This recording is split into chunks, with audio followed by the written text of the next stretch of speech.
Ndugu Waislamu, kwa kuwa mwezi mtukufu umekwisha, tufanyeni ibada. Yale tuliyofanya mwezi mtukufu tuyafanye miezi yote 11 iliyobakia, kwa kuwa Mwenyezi Mungu yupo kila siku. Tujitahidi sana kufanya ibada. Ibada ndio kila kitu, na kesho yetu. Mwandishi, shetani geuka nyuma huko. Leo kazi ipo.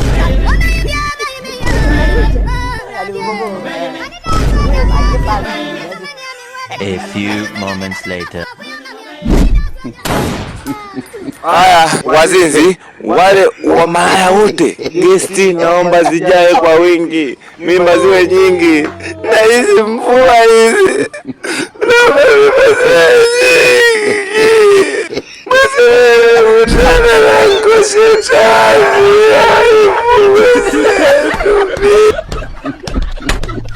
mtendaji fyeka, DMO fyeka, afisa elimu fyekele ambayo